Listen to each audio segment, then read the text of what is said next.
What's up, everybody? Just wanted to do a quick video about something that kind of is important to me, or not really to me, but just important in general, which is rest in peace to Takeoff, man.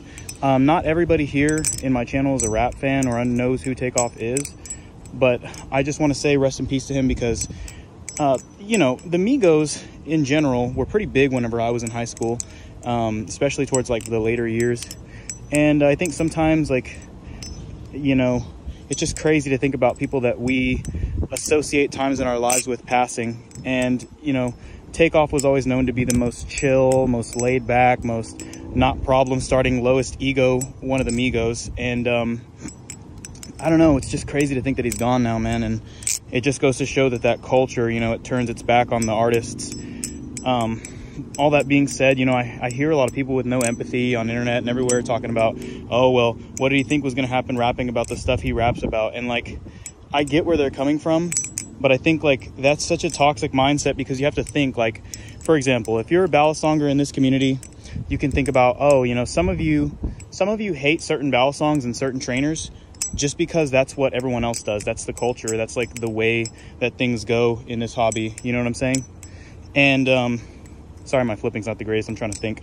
But so because of that, like, a lot of you guys just follow blindly what others are going to say. Oh, you know, Will Hirsch hates this trainer. You hate this trainer. You know what I'm saying? I'm not saying anything to call out Will Hirsch or anybody specifically, but I'm just giving it as an example. You know what I'm saying?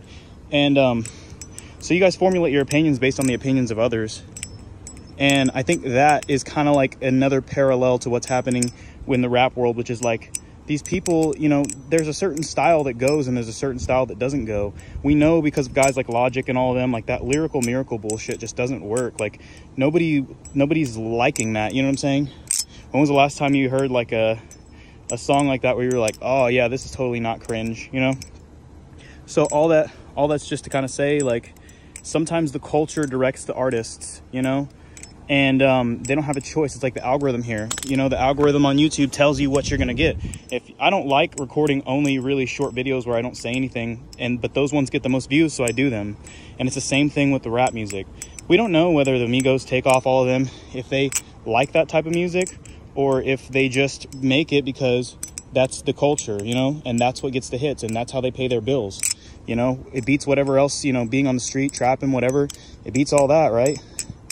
But all that's just to say is, like, sometimes you can get consumed by that culture, you know? And you got to think, like, if he's a young guy, like, when they were pretty young when all this stuff started popping off of them with that dab, look at my dab, all that stuff. You got to think, like, people like that, or not people like that, but them in that situation, anybody would take that opportunity to try to maximize. And they did well with that, maximizing their popularity.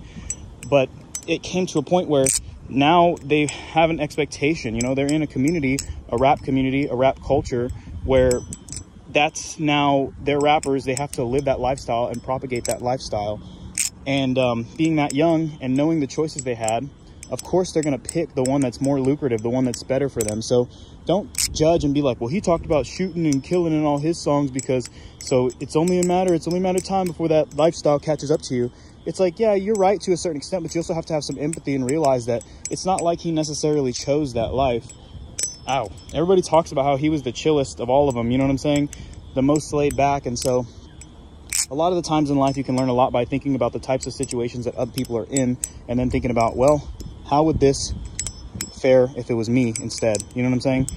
If you were in his situation, the chances are pretty likely that you could have ended up exactly the way that he ended up.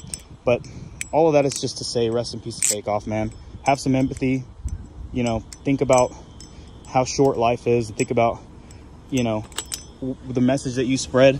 And one thing is, no matter what happened, no matter where he is now, or what's, you know, where life takes all the rest of the Migos, Takeoff has left his mark on the community, and people will remember him and listen to his music forever. So rest in peace, Takeoff, man. But that's my message for today. Anyways, rock on.